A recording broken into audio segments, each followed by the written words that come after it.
My name is Joseph Rendeiro. My birth date, in fact, I get two of them. One is 1/11/34 and 1/13/34. The reason for that is I was born in Portugal, and I was very small at birth, so they didn't figure I would live. So my mother fed me, they kept me warm, and then on the third day I was still alive. My godfather decided we were going to have a man in the family, so he got on his bicycle and he drove into the next village where the birth should be recorded, and they assumed at that time that it was on the 13th. So my mother and I used to celebrate the 11th, but my actual legal birthday is the 13th. I served in the Navy. I enlisted in 1952 with a bunch of other guys. We all enlisted together, but only two of us actually went. The others didn't even tell their parents that they had enlisted. So on the day that we were supposed to go, we stopped at my best friend's house, and his parents came to the door in their bathrobes and says, "What's going on, Joe?" And I said, "Is Lynn ready to go?" She says, "Go where?" Says, "We're going in the Navy." He hollered into the house, "Lynn, what's this about going in the Navy?" Lynn never even got out of bed. He hollered, "Tell him I'm not going." What made you choose the Navy? Well, it's just about everybody in our family, in the Rendeiro family, all of us made our living off the ocean. Me and my younger brother, Gino, are going to be the last of our family that will ever make a living off the ocean. We're all done with fishing and any kind of military. He was in the Navy also, but we're the last of fishermen. That's it. It ends with us. What did your parents or siblings think about you joining the military? No, my parents didn't mind at all. In fact, my father approved of it, you know. Of course, you know, he envisioned me as probably saving the captain in the sinking ship. And then my mother, I think she envisioned me as drowning in the war or something like that. But yeah, my father approved of it, you know, yep. How were you able to stay in touch with your family? Well, the only thing we had back then was writing, you know. Do you recall the day that service ended for you and where you were when your service ended? For me, September the 8th. That's the one I got out. That's when I was supposed to get out. And I was in Norfolk, Virginia. I had just gotten off the battleship New Jersey, and they gave me, you know, my pay that I had coming, and I got on a train and come home. Yep. How were you received by your friends and your family when you returned home? Oh yeah, everybody's glad I was home. Yeah, all my friends were still, you know, they're still around. Most of them are all gone now. All the guys that we hung with, you know, there are not many left. I can't think of any of the 5 or 6 that we hung together with are around. Yeah, they're all gone. Was it a challenging readjustment for you to come back to civilian life? No, I didn't have any problem whatsoever. Not at all, you know. Nope. Can you share a little bit about how service impacted you then and throughout your life? Yeah, well, I found out in the service that maybe I was a little smarter than I thought I was because of some of the things that happened. In other words, just maybe quickly, I quit school before graduation. I quit in my sophomore year. And of course, back then, the Navy was pretty fussy about who they took in. So on that day in September, I think it was the 8th or the 9th, my father took me to the bus station in New London, where the Victory Seer was. And he gave me a few pieces of advice. One of them was keep the zipper up on your pants. Don't do anything to disgrace yourself or disgrace the family. See, and off I went. But when I got to Springfield, where we were going to have a physical examination, I had to pass what they called an equivalency test, you know, and I passed it, you know, and I figure if that test was equal to what 4 years in high school was supposed to be, you know, they agreed.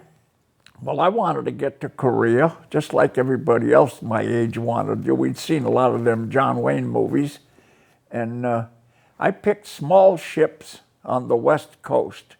I wanted small ships on the West Coast.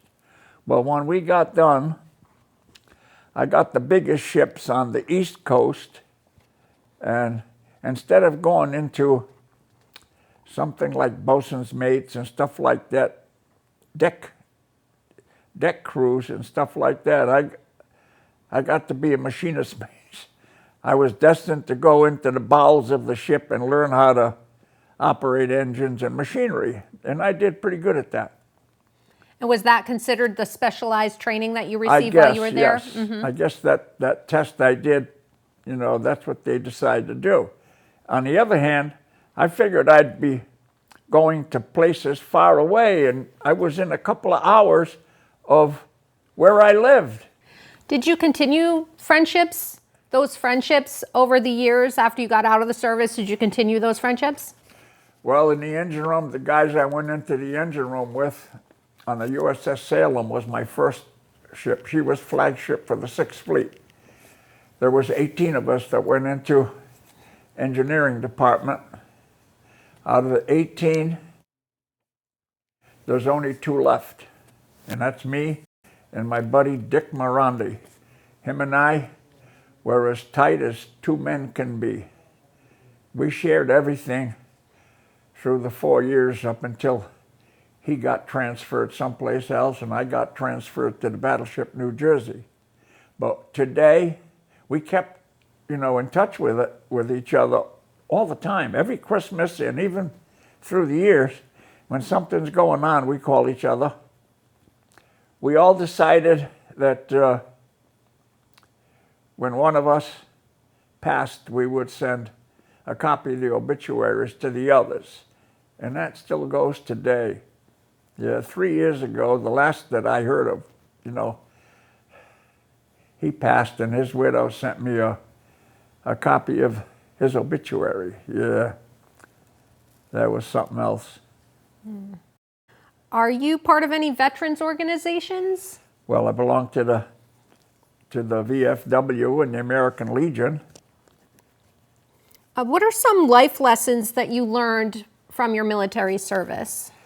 Well, one of the first things you're going to learn if you go into the military service is patience, because it's going to be hurry up and wait, you know, because you get to someplace early, but you always got to wait. Yeah, patience. You learn, you know, you learn these things when you probably don't even know you're learning them, you know? Yeah, the ability to take care of yourself, you know what I mean? To manage your own money. What do you wish more people knew about veterans? Well, yeah, they should know the sacrifice you make, because it isn't just serving in the military. You're giving up your lifestyle. You're missing your family, depending on, you know, your relationship with your family. If you had good relationship with your family, it isn't long after you're gone that you realize you miss them, you know, because I can remember the first day that I was in the Navy, that first night we reported to boot camp in the middle of the night, you could hear the kids sobbing, you know, because some of them was the first time that they had been away from home for so long, you know? Yeah. What message would you like to leave for future generations who will view or hear this interview? Well, I think it's important to serve your country. you know, whatever way you think is the best. But I think you should find a way to serve. Like many times I wear this hat and people say to me, "Thank you for your service." And my response to them is, it's an obligation. And that's what I think it is. I think it's an obligation that you serve. Is there anything else that you want to add or touch upon that we haven't asked you? No, I guess that's about it, you know. Yeah. I had a good time in the service. I mean, I really enjoyed it. I did a lot of traveling, yes, and I can tell you a couple of funny stories. Sure, please do. And some of the people in Stonington, if they ever see this video, will know. One day, Valerie Fidrich was the librarian. She called me. She knew I wanted things about the New Jersey, and she collected them for me. Anyway, she told me, "Joe, put your New Jersey hat on and come on down to the library." See? So I did, and I got down there, and they were taking this large model, must have been 6 feet long, model wood of the New Jersey as she was in World War II. And it was beautiful. Of course, I was sitting right there looking at it, and I just said, who the hell owns this? And a voice behind me says, "I do." And I turned around, "Captain Dunning." I said, "What the hell did you have to do with the New Jersey?" He says, "Joe, I oversaw the building of the New Jersey." I said, "You got to be kidding me." I couldn't believe it. Now, I had a friend that spent 4 years in the Navy, never got close to a ship. The New Jersey had just came from the West Coast to Camden to be a museum. The state of New Jersey purchased the ship, even though the Navy still owned it and still manned it. We were going to go have a look at her. After we got with the tour, I told the officer of the deck, "I'd like to get in number 4 engine room because this guy never got near a ship.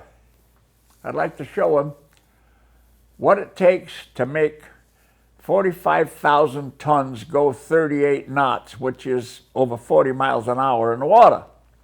Well, his reply to me said, the engine rooms are not open. They're not going to be open. I said, "Well, I ain't leaving this ship until I get into number 4 engine room." And he thought about that for a while, and he went into the OD check, and he come back out and he said, "The Admiral's on his way up. You take your problem with him." I said, "Okay." So I waited for the Admiral to come up in the elevator, and we were walking towards each other, and we got close enough. I gave him a very smart salute, and he returned it. And I told him, "Admiral, this guy alongside of me here never stepped foot on a ship, and he was in the Navy for 4 years. I'd like to take him into number 4 engine room and show him how we make a ship go 38 knots. And he looked at me for a while and he said, "Do you know how to turn the lights on down there?" I said, "You're damn right I do." He turns to the officer of the deck and he says, "You find somebody with a camera and a recorder and you follow him." Well, we went down into number 4, where I spent a lot of time. But I go every once in a while. I like going there. I got a flag off of there. I did. I'll tell you something else that you could use. When I left there, I took a set of flatware, U.S. Navy on it, you know. And they gave me, the quartermasters gave me a flag that flew off the stern. And I also took 2 cups. They're called bridge cups. They're made out of heavy porcelain, and they're used on the bridge to keep your hands warm in the winter. Well, I took 2 of them too, right? And of course, after I got home and the ship was made a museum, you know, I decided I would return this, you know. So I did. I returned the flatware. I kept the flag. I returned to flatware, and a few weeks later, I got it back. They told me I could keep it. The mugs I didn't tell them about, but I still got one. The flag was very large. Funeral director Jimmy O'Boyle told me that flag is much too big for your coffin. That's what I wanted it for, my military funeral. And says, we'll supply the flag. Don't worry about it.